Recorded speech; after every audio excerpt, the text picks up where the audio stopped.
नमस्कार दोस्तों, स्वागत है आपका फिर से एक बार वर्ल्ड ऑफ हैप्पीनेस में।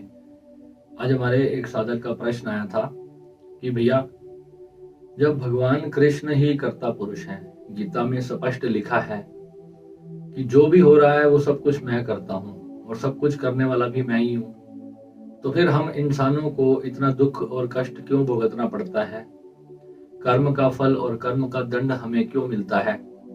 जब वो कर्म ही भगवान कर रहे हैं तो सजा हमें क्यों मिलती है?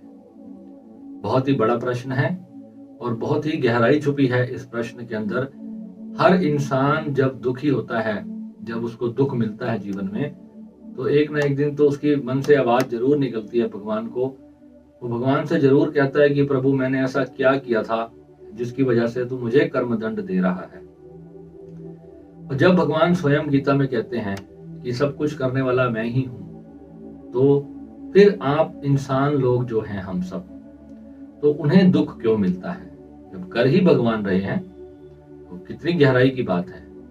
तो आज इस बात को बड़ी गहराई से समझते हैं कि पहले तो भगवान श्री कृष्ण जब कह रहे हैं कि मैं ही करता हूं, इस पूरे संसार की हर एक चीज मेरी इच्छा से, एक पत्ता भी जो है वो मेरी इच्छा से ही हिलता है, तो सब कुछ करने वाला मैं हूं, तो वो मैं कौन है? वो वास्तव में वो मैं है कौन जिसे भगवान मैं कह रहे हैं? वहां पर भगवान, जो कृष्ण को हम भगवान मानते हैं, हम सभी कृष्ण को भगवान कहते हैं, परंतु क्या वास्तव में कृष्ण क्या आपसे कुछ बहुत बड़े, कुछ अलग व्यक्तित्व रखते हैं? क्या वो कुछ अलग स्थिति है उनकी कि वो अपने आप को मैं क्यों कह रहे हैं कि मैं ही सब कुछ कर रहा हूं? तो उस मैं की अवस्था को क्या कहते हैं? भगवान बुद्ध कहते थे कि सत्संग एक व्यवस्था है और बुद्ध एक अवस्था है। सत्संग एक व्यवस्था है और बुद्ध एक अवस्था है जहां पर हमें पहुंचना है, जहां से भगवान कृष्ण कहते हैं कि सब कुछ करने वाला मैं ही हूं। तो वो जो मैं है वो कौन है? जो आत्मा की जो उच्चतम अवस्था होती है, जो निर्वाण अवस्था होती है, जब उसे पूर्ण ब्रह्म की प्राप्ति हो जाती है। ब्रह्म कॉन्शियसनेस जो है, ब्रह्म चेतना जो है, पूरे संसार के कण कण में विद्यमान है और वही वास्तव में हम सब हैं। फिर हमें अभी तक उस अवस्था का पता क्यों नहीं चल रहा? भगवान बुद्ध के जो भी हम लोग उनके चित्र रखते हैं, उनकी मूर्तियां रखते हैं अपने घर में, उनको हम अगर आपसे पूछे कि आप भगवान बुद्ध के आदर करते हो, तो आप कहोगे कि हाँ, भगवान बुद्ध तो बहुत अच्छे हैं और बहुत ही शांत रहने वाले थे, बहुत ही दयालु थे, बड़े तपस्वी थे, बहुत योग साधना की उन्होंने। पर क्या कोई भी बुद्ध के चरणों पे, उसके कथनों पे बुद्ध के चलता है? जो बुद्ध ने जो पद चिन्ह हमारे लिए छोड़े, जिस मार्ग से उन्होंने यात्रा की, क्या हमने उस मार्ग से यात्रा की? और जो लोग भगवान बुद्ध के मार्ग तो हम तक पहुंचा रहे हैं, क्या वो मार्ग बिल्कुल सही हम तक पहुंच रहा है? भगवान बुद्ध को 6 वर्ष लगे निर्वाण की अवस्था तक पहुंचने में, तो क्या जो लोग 10 साल से ध्यान कर रहे हैं, क्या वो बुद्धत्व की अवस्था को प्राप्त हुए? और अगर नहीं हो रहे तो क्या कारण है? कहाँ मिस्टेक है? कहीं ना कहीं भगवान बुद्ध की शिक्षा जो है वो गलत पहुंच रही है। इसी कारण ज्यादा से ज्यादा लोग एनलाइटनमेंट को प्राप्त नहीं हो पा रहे। तो यहाँ पर गहराई से अध्ययन करने की बात यह है कि हम निर्वाण अवस्था की बात कर रहे हैं, भगवान कृष्ण की निर्वाण अवस्था, जिसे बुद्धत्व कहते हैं, जिसे एक अवस्था माना गया है, जिसे अवधूत की श्रेणी दी गई है हमारे सनातन में। जो अवधूत गीता में कहा जाता है कि जब कुछ भी नहीं है तो वो ब्रह्म अवस्था है, जिसमें एक साधक अपनी साधना से, अपनी तपस्या से उस स्थिति को प्राप्त हो जाता है जहां पर वो कण कण में उसको अपना ही स्वरूप दिखाई देता है। तो जब तक ऐसा अनुभव साधक को नहीं हो जाता, वह ये नहीं कह सकता कि मैं निर्वाण प्राप्त हो चुका हूं। तो भगवान ने तो निर्वाण प्राप्त कर लिया, और जिसने भी निर्वाण प्राप्त किया उसे भगवान शब्द से हम उच्चारते हैं। ये हमारी सनातन की बड़ी प्यारी महिमा रही है कि हम हर सिद्ध को भगवान रूप से उनकी उपासना करते हैं, उस चेतना से जुड़ने का प्रयास करते हैं। और जब हम उनकी भक्ति करते हैं, हम उन पर श्रद्धा रखते हैं, उन पर विश्वास रखते हैं, तो कहीं ना कहीं हम उनकी उस कॉन्शियसनेस से जुड़ जाते हैं। हम उनका केवल ध्यान मात्र करते हैं तो हमारे भीतर कुंडलिनी जागृत होना शुरू हो जाती है। पर हम तो कृष्ण की मूर्ति का ध्यान कर रहे हैं। तो कृष्ण वास्तव में इनलाइटेंड हुए थे या कृष्ण की मूर्ति इनलाइटेंड हुई थी? हम तो कृष्ण की मूर्ति का ध्यान कर रहे हैं। तो इसलिए सनातन ने कभी भी मूर्ति पूजा को प्राथमिकता नहीं दी। सनातन ने हमेशा एक ही बात कही कि ध्यान मूलम गुरुर मूर्ति पूजा मूलम गुरु पदम। मेरे हर वीडियो में ये वाली बात जरूर आपको मिलेगी, क्योंकि मैंने देखा है कि ज्यादा से ज्यादा लोग, मैंने देखा है कि साधना को समझ ही नहीं पा रहे। वो अभी तक उन्हें गुरु ही प्राप्त नहीं हुआ, तो साधना करना तो बड़ी दूर की बात है। मैं एक साधना करना चाहता हूँ, उसमें मैं पिछले 7 साल से उसकी गुरु की खोज कर रहा हूं कि मुझे वो साधना कौन से गुरु दे सके, और अभी भी मेरी वो खोज जारी है।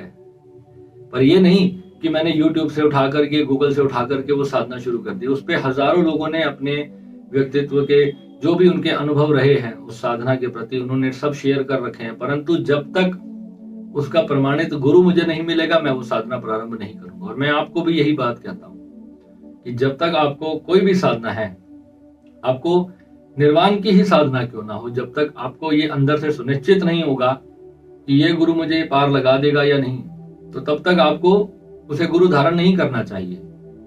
और गुरु धारण करने के बाद फिर आपके मन में शंका आती रहे तो वहां पर गड़बड़ हो जाएगी, फिर आपको प्राप्ति नहीं हो पाएगी, फिर आप अटक जाओगे। शंका दूध में नींबू का काम करेगी, क्योंकि जब जिसने प्राप्त किया है वो आपको कोई प्रमाण नहीं दे सकता, इसका कोई सीटी स्कैन नहीं है, तो आपको कैसे पता चलेगा?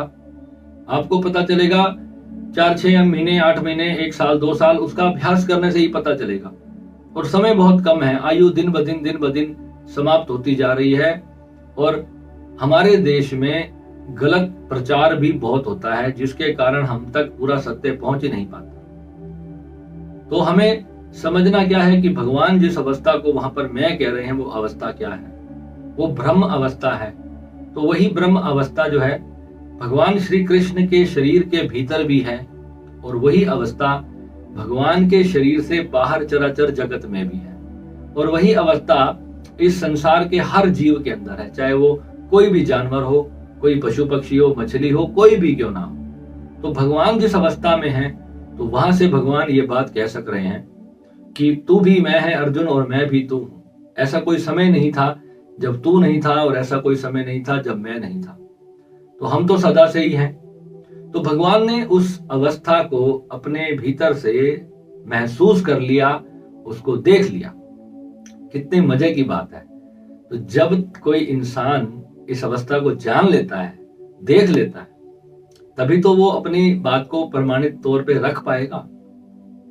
और फिर उसका प्रमाण क्या होगा कि वो आपको बताएगा कि आप ये मार्ग से मैं चला हूं, आप भी ये मार्ग से चलिए, और इस मार्ग से आपको भी प्राप्ति होगी जिससे मुझे हुई है। तो जो आपको ये बातें कही जाती हैं कि आपको ये मंत्र जप करना है, वो मंत्र जप करना है, हर मंत्र का अलग अलग विज्ञान होता है, परंतु निर्वाण का कोई मंत्र नहीं होता। निर्वाण की मार्ग में केवल गुरु ही आपका बेड़ा पार कर सकता है।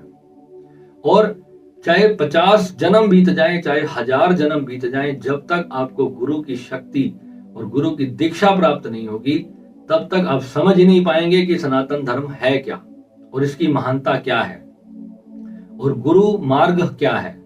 तो जब तक हमें पूर्ण गुरु ही नहीं मिला, तो फिर हम कैसे खोजेंगे? हम तो एक अंधे की तरह खड़े रहेंगे, और हम सब कुछ बाहर हमारे चलता रहेगा, पर हमारे पास आंख ही नहीं होगी उस चीज को देखने के लिए। तो भगवान ने जब ब्रह्म अवस्था की बात की है, तो एक साधक हमारे आज पूछते हैं कि भैया हमें दंड क्यों मिलता है? क्योंकि भगवान जिस अवस्था में पहुंचे हैं, वहां अकर्ता होकर के पहुंचा जा सकता है। जब तक आप अपने आप को करने वाला मानोगे, कोई भी चीज, सिचुएशन आपकी लाइफ की अगर आप चाहते हो कि मैं बदलूंगा, और आप कोई संकल्पित हो, तो फिर आप भगवान शिव के मार्ग में आ गए। और भगवान कृष्ण का मार्ग थोड़ा सा अलग है। भगवान कृष्ण का मार्ग समर्पण का है, भक्ति का है, त्याग का है, और जो भी आपके जीवन में चल रहा है उसको एक्सेप्ट करने का, उसको स्वीकार करने का भाव है। और हमारा जो मार्ग है जिससे हम चल रहे हैं, वो सारा कुछ मिक्स है। उसमें आपको भक्ति भी मिलेगी, ज्ञान भी मिलेगा, ध्यान भी मिलेगा, सेवा करने का भी अवसर मिलेगा। और जब ये सारी चीजें, मैं कहता हूं, एक साथ कलयुग में जरूरी है। उस जमाने में ये चीजें जरूरी नहीं होंगी, क्योंकि उस वक्त की जो मन की अवस्था इंसान की थी और आज की जो अवस्था है उसमें जमीन और आसमान का फर्क है। और उस वक्त जो आयु थी आज वो आयु भी नहीं है आप लोग। तो आपके पास समय ऑलरेडी बहुत कम है, तो आपको एक एक पॉइंट को बड़े अच्छे से सुनना जरूरी है। श्रवण और मनन सत्संग के लिए सबसे जरूरी पहलू है। जब तक आप किसी चीज को सुनोगे नहीं, आप एक भी डिस्कोर्स मिस करते हो तो समझो कि आप पूरी श्रृंखला की चेन को तोड़ देते हो। और यहाँ पर कोई टॉपिक नहीं होता कि कल किस टॉपिक पे वीडियो बनेगा। आपके ही भीतर से, आपके ही जो जहां पर आपको स्पीड ब्रेकर आएगा उसी के ऊपर मैंने यहाँ पर अगले दिन वीडियो मेरे को बनाना है। और मैं इस चीज के लिए संकल्पित हूं और यही सोच करके अभी तक आपके साथ चल रहा हूं।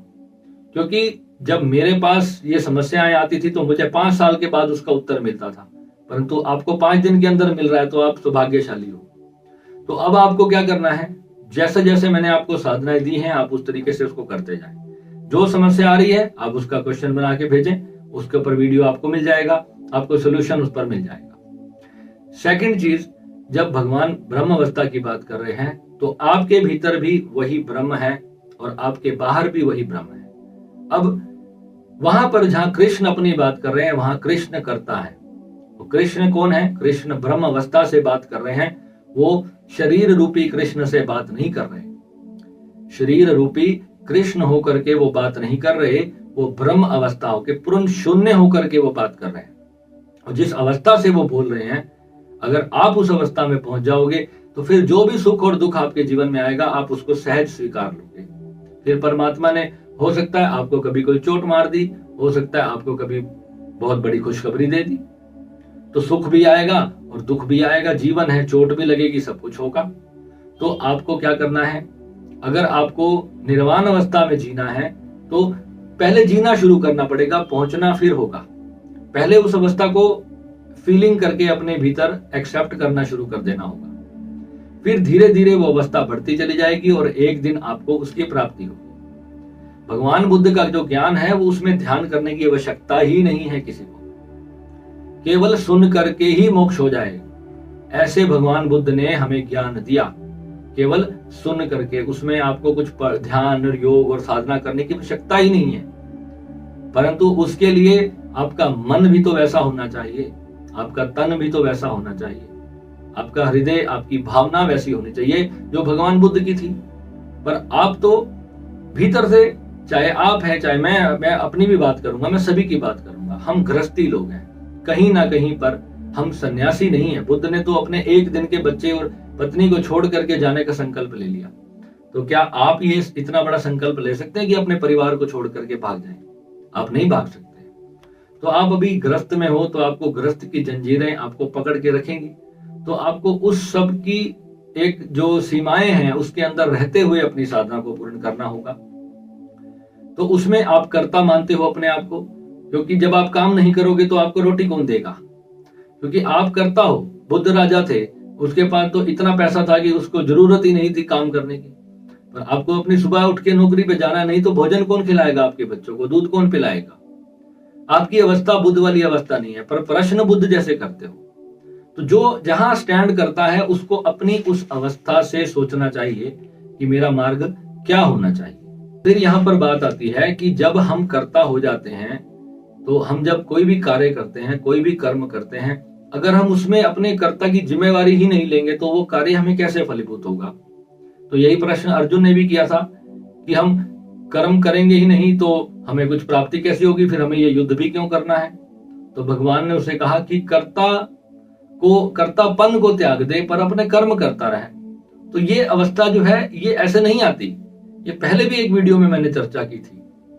ये अवस्था के लिए आपको निर्वाण की प्राप्ति ऑन द स्पॉट करनी होगी, और जिस दिन वो ऑन द स्पॉट प्राप्ति होगी तभी वो अवस्था आपकी आएगी, जिसे कहते हैं कि सत्संग तो एक व्यवस्था है उस तक पहुंचने की, पर बुद्ध एक अवस्था है।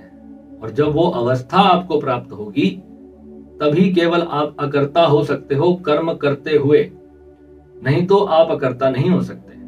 तो आप कर्ता में अपने कोई भी आप कर्म करोगे तो आप उसका फल भी मांगोगे भगवान से। अगर आप सोचते हो कि मैंने कोई इन्वेस्टमेंट की है, चलो जी बैंक वालों को मैंने कुछ पैसा दे दिया कि मेरे को इंटरेस्ट मिलेगा, तो आप उस कर्म की फल की इच्छा करके तो आपने इन्वेस्टमेंट किया, या कोई भी अपनी दुकान में माल डाल लिया, मैं इसको बेचूंगा और 2 पैसे कमाऊंगा, तो आप कर्म कर रहे हो तो फल की इच्छा के लिए कर रहे हो ना।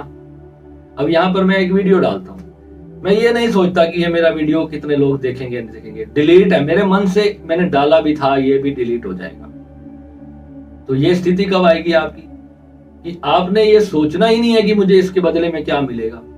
वो जो उसने देना है, वो नेचर ने देना है, वो आपको उसके बदले में हर वो चीज देने में सक्षम है, परंतु आपका जो भाव है वो उसी क्षण त्याग हो जाए, तो वो अवस्था है बुद्धत्व की। तो वो जब तक वो अवस्था नहीं होगी तब तक आप भीतर से उस कर्म के फल को त्याग नहीं सकते, और कर्म का फल आपको मिलता रहेगा। मैं बुद्ध हूं, ये भी तो एक अहंकार है कि मैंने ये प्राप्त कर लिया, मेरे को निर्वाण की प्राप्ति हो गई, मैंने जान लिया, मैंने देख लिया, तो ये भी तो एक अहंकार है। जब वो भी नहीं बचता, जब अंतिम कतरा भी समाप्त हो जाता है, तब जाकर के उस स्थिति को कहते हैं बुद्ध अवस्था। तो केवल जब तक वो अवस्था किसी को प्राप्त नहीं होगी तब तक वो कर्ता के भाव को त्याग ही नहीं सकता। तो भगवान अर्जुन को एक निरर्थक बात समझाने का प्रयास कर रहे थे, क्योंकि वो जानते थे और वो तड़पन थी उनके मन में कि अर्जुन भी इसी क्षण जागृत हो जाए, और अर्जुन में इतना सामर्थ्य था कि वो जागृत हो गया। फिर भगवान को अर्जुन कहता है कि मेरा सारा मोह आपने नष्ट कर दिया, और आप ही मेरे गुरु हैं और आप ही मेरे भगवान हैं, सब कुछ आप ही। क्योंकि अर्जुन में वास्तव में इतना बड़ा सामर्थ्य था कि वो उस भाव को 1 सेकंड में समझ गया। उसकी तपस्या रही थी, उसका अभ्यास रहा था। तो इसलिए जो कर्तापन वहां एक छोटी सी आत्मा जो आपके शरीर में है, वो अभी ब्रह्म अवस्था में नहीं पहुंची है। तो आप जब कोई कर्म करोगे तो आपको उसका फल मिलता है, पर जब आप ब्रह्म में लीन हो जाते हो, फिर ब्रह्म जो कर्म करता है, तो फिर वहां पर वो ये कहता है कि मैं ही कर रहा हूं। जब ब्रह्म में लीन हो जाते हो तो आप कर तो तब भी आप ही रहे हो, भोजन तब भी आप करोगे, दुकान पे भी जाओगे, नौकरी में भी जाओगे, सब कुछ करोगे, पर उस वक्त अगर आपका नाम मिस्टर श्याम है तो वहां पर जो कर्म है वो मिस्टर श्याम नहीं कर रहा, वहां पे वो कर्म वो कर रहा। आपके शरीर का यूज भले ही हो रहा है पर कर्म वो कर रहा है, और फल भले ही शरीर को मिलेगा पर फल भी उसको ही मिल रहा है। ये नहीं है कि अगर आपको ब्रह्म अवस्था प्राप्त होगी तो आप कभी बीमार नहीं पड़ोगे, आपको सर्दी नहीं लगेगी, जुकाम नहीं होगा, ऐसा कुछ नहीं है। शरीर की मर्यादा वहीं की वहीं रहेगी। बस एक छोटा सा एक जागृति एक आपके भीतर पैदा हो जाती है कि आप ब्रह्म हो। और जब जो मान के बैठ जाता है, किसी को भगवान मान के बैठ जाता है, वो चूक जाता है।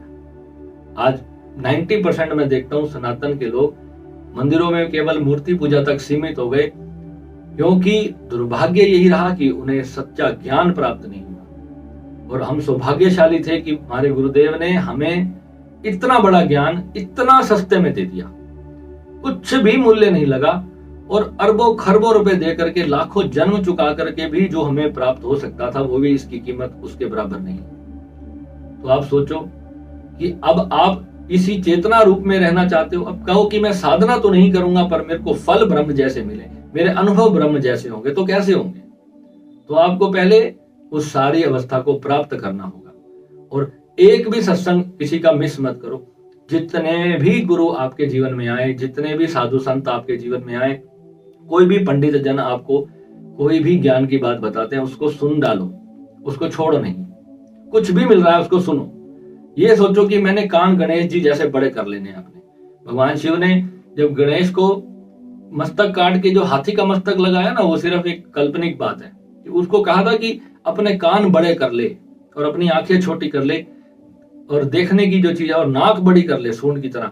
हर चीज पे श्वास पर ध्यान लगा रहे तेरा, हर कर्म को करते वक्त श्वास पर ध्यान लगा रहे, और तेरे कान इतने बड़े हो जाएं कि हर चीज की आवाज तुझे सुनाई दे। अपने आसपास 24 घंटे सुनते रहो क्या ध्वनि आ रही है। चलते फिरते उठते बैठते अटेंटिव रहो, जागृत रहो, साक्षी रहो, क्या ध्वनि आ रही है, क्या मुझे दिखाई दे रहा है, क्या मुझे स्मेल आ रही है।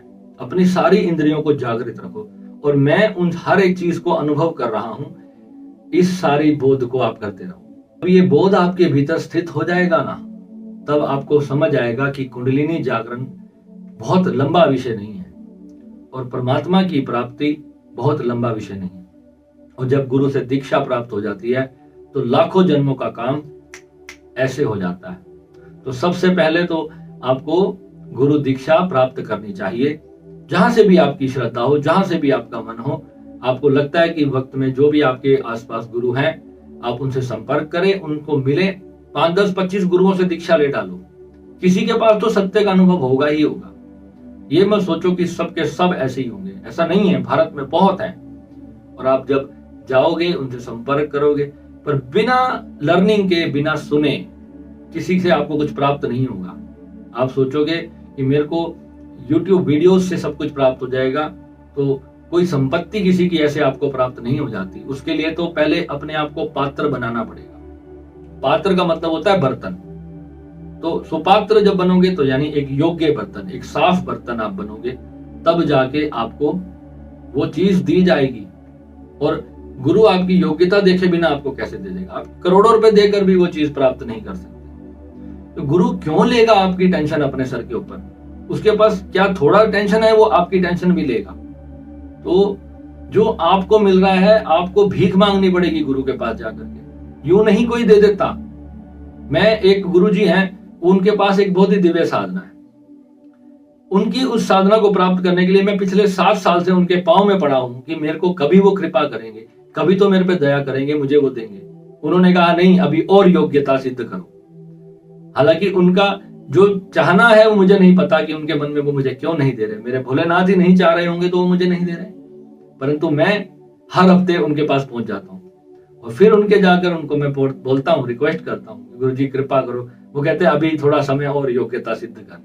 अब बताओ कितनी योग्यता सिद्ध करोगे? 7 साल से एक ही साधना की सिर्फ वेटिंग में मैं चल रहा हूं, और आपको तो यहाँ मुझे जिस दिन प्राप्त होगी तो यहाँ तो आप सभी को सहजता से प्राप्त होगी, परंतु उसमें भी मेरे उन गुरु जी की आज्ञा होगी तो ही प्राप्त होगी। गुरु जी की आज्ञा के बिना एक पत्ता भी नहीं हिलाऊंगा यहाँ से। तो जो जो अभी मैं प्राप्त कर चुका हूं वो तो मैं आपको सहज में दे रहा हूं, और ऐसे मिल रहा है यहाँ पर जो कहीं और मिल नहीं रहा।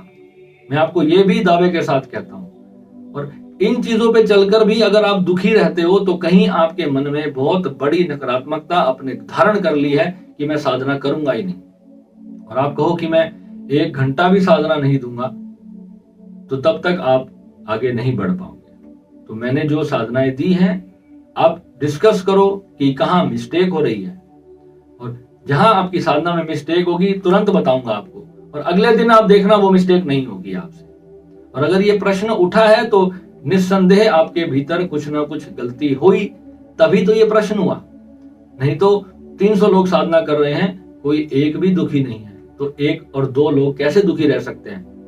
क्योंकि अभी कहीं ना कहीं भीतर स्वीकार भाव नहीं आया, परमात्मा के प्रति सरेंडर नहीं आया अभी, तो यही कारण है। तो वहां पर जब ब्रह्म कोई बात करता है तो ब्रह्म होने के बाद उसको आप समझ पाओगे। अभी आप इंसान हो तो इंसान बने रहो। नमः शिवाय।